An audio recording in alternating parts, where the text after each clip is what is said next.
Today's podcast episode introduces you to our BCEN and friend, Tom Scaletta. Janie Schumaker and Mark Eggers talk with Tom about his many roles in emergency medicine as a physician and administrator. Tom almost took the path of IT, but decided on the path of emergency medicine instead. And after hearing this podcast, you will be glad that he did. Listen as Tom talks about his wife, who, by the way, is an emergency nurse, and the amazing things they have participated in. Have you heard about BCEN or Oscura? This is just the tip of the iceberg of this episode. This podcast has a wealth of knowledge that will make you glad you tuned in. Tom has a passion for what he does and life itself. He's made an impact on a lot of people, and maybe after listening to this podcast, he will make an impact on you. This BCEN and Friends episode is called Just What the Doctor Ordered. Hello, and welcome to BCEN and Friends podcast, where we hold interesting conversations about learning with a range of thought leaders, BCEN certification holders, and industry professionals. But most importantly, to create value and insight for you, our professional nurses across the emergency spectrum. We hope you find our discussions interesting, informative, sometimes funny, sometimes serious, but always valuable. I'm Mark Eggers, Manager of Education and Technology Services at BCN, and one of your hosts for today. And I'm joined by my co-host, Janie Schumaker, the CEO at BCN. Hi, Janie. Hi, Mark. In this episode of BCN and Friends, we have Tom Scaletta. Janie, could you please tell us about our BCN and friend, Tom? Yes, I'd be happy to, Mark. Tom Scaletta is a practicing emergency physician who is also board certified in clinical informatics. Tom trained at the University of Illinois for medical school and completed his emergency medicine residency at Northwestern. He held leadership positions at San Francisco General Hospital and Cook County Hospital and is now medical director for intermediate care and emergency medicine at a hospital system in the Chicago area. Tom is a past president of the American Academy of Emergency Medicine. Before entering medical school, Tom worked as a software programmer. He designed the first computerized patient callback system in 1996. His system was acknowledged in the Journal of Emergency Nursing. In 2012, Tom founded Oscura, a technology company focused on secure, automated communication. Tom, welcome to the BCEN and Friends podcast. We are so excited to have you with us today. Well, thanks, Janie, and thanks, Mark. So let's see, where should I start? Well, I wanted to become a physician, and specifically an emergency physician, way back in grade school. I grew up in the Chicago suburbs. I went to college at Loyola, and my majors were math and computer science. And you can't really get any nerdier than that, I think.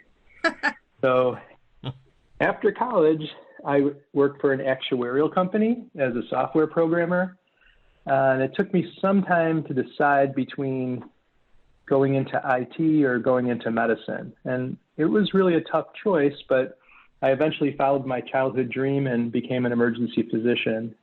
I went to med school at University of Illinois and did residency at Northwestern, and then left the Chicago area to take my first job in San Francisco at their county hospital, which was San Francisco General. And then a few years later, I moved back to Chicago and worked at Cook County Hospital. So the beginning of my career was in busy academic centers. And really, when I look back, the best part of that was helping to train the emergency medicine residents. And then in the second part of my professional life, I became the medical director at a couple of high-volume community hospitals. And since then, I've always worked about half clinical and half administrative. I really enjoy fixing those operational issues that can make emergency departments more efficient and more satisfying for our staff. Also, during my career, I became very involved with the American Academy of Emergency Medicine and eventually served as its president. And what I recall is during that time, I worked with the ENA president on a code of professional conduct that both organizations signed off on. And that sent a great message to members of both organizations on how professionalism should be defined. Wow, that's amazing, Tom. I would love have worked with you as a medical director at one of the emergency departments that I led. Sounds like you would just be fantastic to work with. You've done so many great things, and a couple of those we're going to talk about here in a minute. But yeah, the professional conduct standards are hugely important. Fixing problems, just having somebody really engaged like that to dig in and help fix the problems is just invaluable. So I imagine that you will have that job as medical director as long as you are able to keep it or wanting to keep it, because it sounds like just a dream come true to have you as a medical director. Thank you. So, Tom, you're married to an emergency nurse, as I recall. What has that been like? How has that impacted your appreciation or your thoughts about working alongside emergency nurses? Yeah, I met my wife, Karen, when I was a resident, and she was an emergency nurse. And what was weird about that is that we met through a mutual friend, and we could have been in any field, and neither of us envisioned marrying somebody in the same profession, but we did. So Karen is very adventurous, just as you'd expect from an emergency nurse. Like when we were dating, for instance, she suggested that we go on vacation, and I'm thinking Miami, and we end up in Nairobi. And oh, wow. That from that point forward, yeah, she taught me the difference between being a traveler and being a tourist. Wow. She's really amazing. She's been a great wife and mom to our 3 kids. In addition to nursing, she's had all sorts of diverse interests.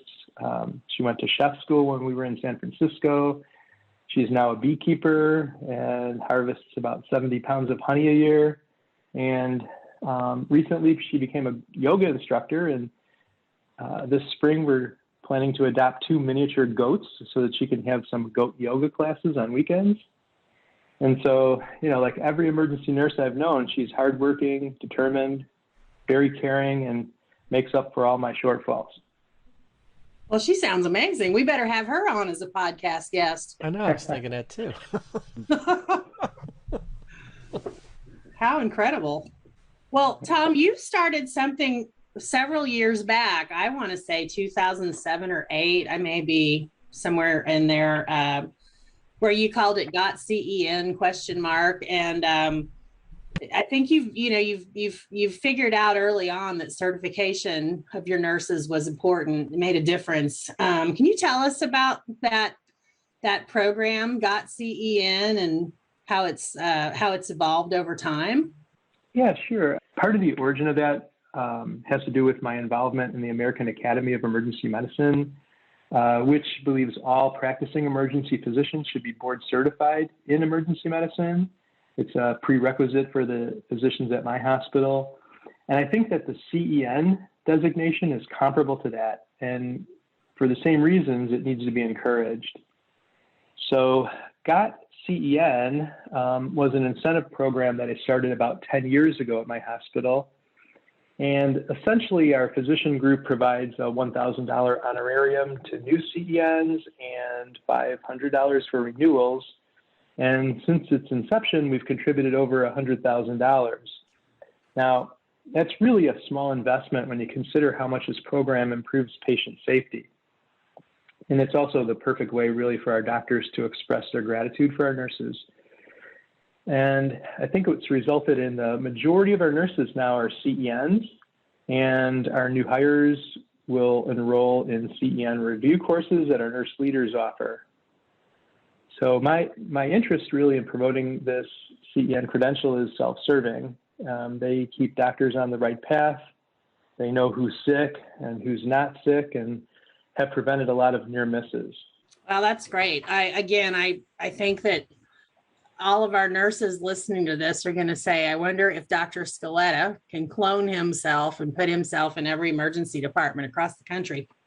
Because that's really, that really says volumes that, you and your physician group are willing to invest in the nurses. It's that important to you. And I just think that's a fantastic thing you're doing there.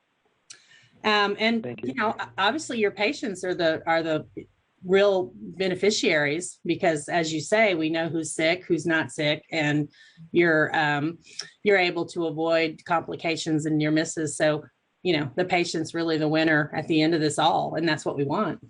I agree. So Tom, you've been the mastermind now behind apparently an earlier one than I'm aware of in 1996, but you've got your discharge phone call product. And I believe that's what we're calling Ascura, excuse me. And so you're kind of like your wife. You kind of have some diverse interests too. And I know that you've talked to me about this before, and it's fascinating. Can you tell our audience a little bit about your creation and the difference it makes? Sure. Yeah, some time ago, we started the program with doing human telephone callbacks, and it evolved to this technology company because essentially those became unaffordable. And so about a decade ago, I started this company. We call it Ascura, and our platform is called Smart Contact. And the goal really is to address the blind spots we have with our discharged patients. I never like starting a shift with, "Hey, remember that guy you saw yesterday?" It's never a good way to start.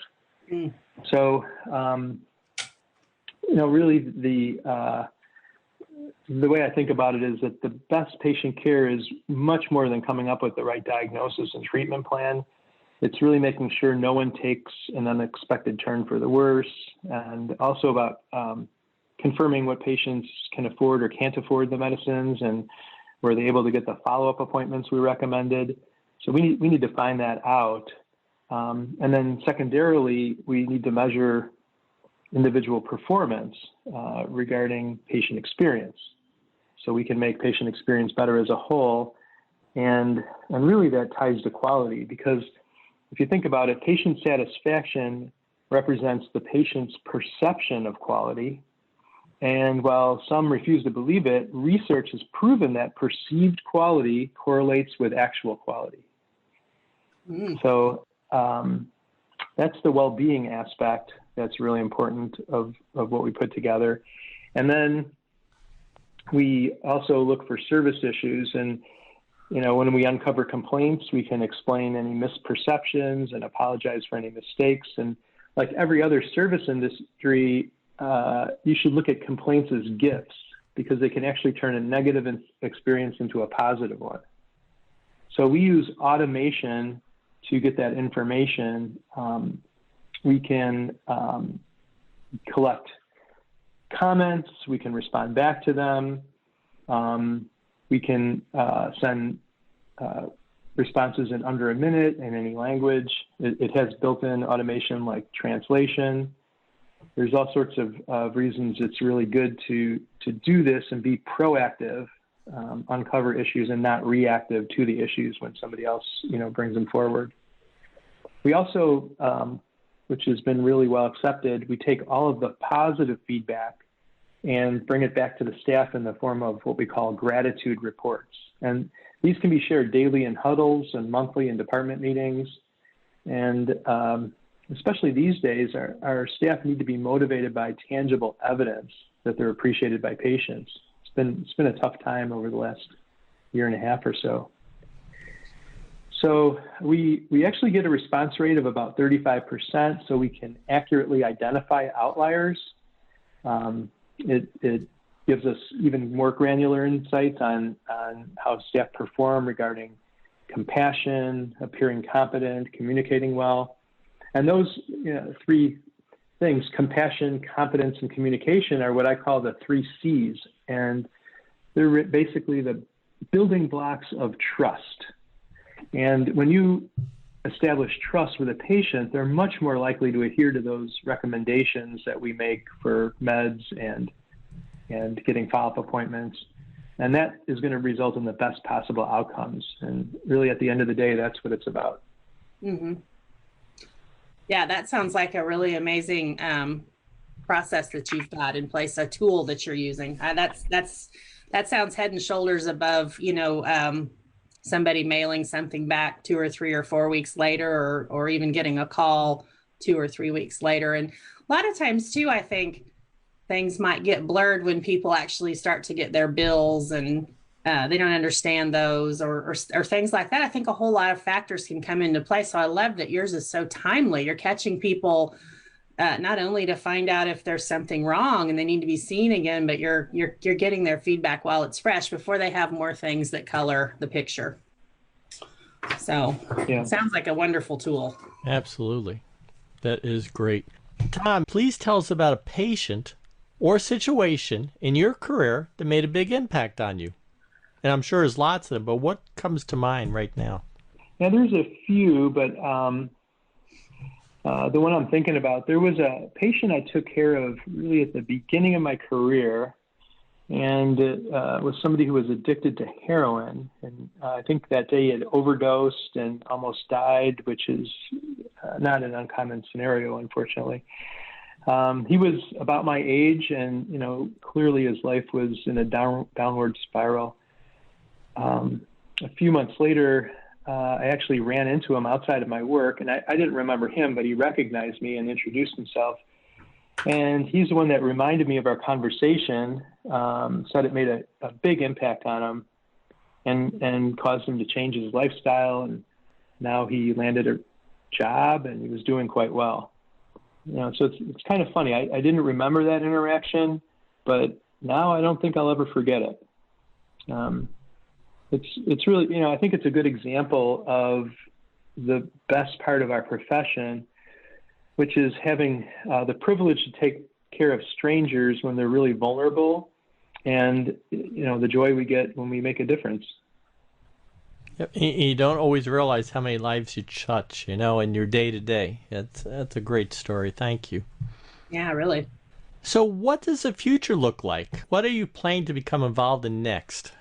Well, it's a tough time right now. So when I think about the near future, I'm concerned. I think that emergency nurses and physicians are really burnt out right now. It's not really a surprise. It's been a strange roller coaster with volumes. At the beginning of the pandemic, they dropped nearly in half. I think we thought our business was going to go to the wayside, be replaced by telemedicine. So there was concern about jobs and hospitals, staffing. What are they going to do? And then that flipped completely, and now volume is way above baseline at a time where we're finding a lot of difficulty hiring nurses and technicians, and so we're really quite understaffed. I think there's a lot of reasons that this occurred. I think the primary care network is not seeing as many people with acute problems. Patients are struggling a lot with COVID-related anxiety and depression, and at the same time, psychiatric beds are dwindling. And so we are overrun with a lot of medical and behavioral health boarders, and our staff are leaving as well, some for less stressful jobs, some retiring early. So to paint a positive picture, though, our frontline workers, I think, have never been more appreciated by their communities. And so this is a time to be outspoken about what we need. People know now what we do, what we have provided for them. We've been there. And I think that we need to let them know what it takes to make the future of emergency medicine better for our patients and the profession more satisfying for ourselves. Understood.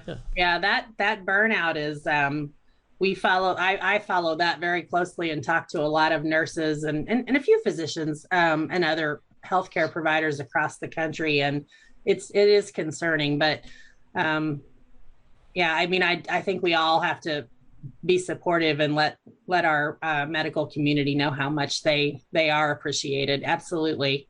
It's rough right now. You're right. And they're very much, nurses, doctors, healthcare people, all are very much appreciated. So I'm going to give you a few rapid fire questions. What would you be doing if you were not in your current role? If you weren't doing what you're doing today, what would you be doing? What would you have liked to have done? Well, maybe I'll sum it up. I could see myself being very happy working in a record store. That sounds like fun. It does, yeah. I think so. Now, I have 3 categories for you here, and feel free to skip one if you don't want to answer it. But what's your favorite book? I like anything by Kurt Vonnegut. My favorite is Welcome to the Monkey House. If you haven't read it, it consists of a bunch of really funny short stories about human behavior. So I guess it sounds a lot like an ER shift. Well, that's good. I have to read that. I like short stories. That sounds good. How about your favorite movie? That's The Blues Brothers, and I think I have every line memorized. I like that movie, yeah. That's very good. Excellent. And then if you were working in a record store, what would be your favorite song? One favorite song is impossible to come up with. It's pretty much any song by the Rolling Stones or Queen or Cheap Trick. But if you need just one, we can go with We Are the Champions, which I guess is perfect for this podcast. It's a good song too, yeah. A good one. And do you have any hobbies or interests? My main hobby is tennis. I try to play 2 or 3 times a week and really enjoy that. Great. Excellent. All right. Well, Tom, I would like to thank you for all you do for your patients in your community and those emergency nurses and others that you work with. You're truly a role model and an inspiration, and we appreciate your time coming on as our guest today. If our audience would like to follow you online and specifically maybe even learn more about Oscura, because that sounds like an amazing tool, where can they do that? Well, people can follow me on LinkedIn. I'm pretty easy to find there. And you can check out Oscura if you like at oscura.com. It's AUSCURA.com. All right. And I think we'll put this, Mark, won't we, in the description page for the podcast so that people can find Tom and Oscura, correct? Absolutely. Any of the information will be in our description of the page, so you'll be able not only be able to write it down, but you'll see it right there in person. So, yep. Great. Well, I want to thank you, Tom Scaletta, for joining us for this episode of BCEN and Friends. Thank you for sharing your time, your stories, and let us know a little more about you. Very much. Thank you, Tom. Thank you both very much. I'm honestly honored to participate in this. And to all of our listeners, we hope you'll stay tuned as we continue on with BCEN and Friends and bring you new and meaningful content and perspectives. If you have a suggestion for an episode, please email us at bcen@bcen.org. I'm Mark Eggers here with Janie Schumaker, and on behalf of the entire BCEN team, we thank and celebrate you for all that you are doing as professional nurses across the emergency spectrum. Until next time,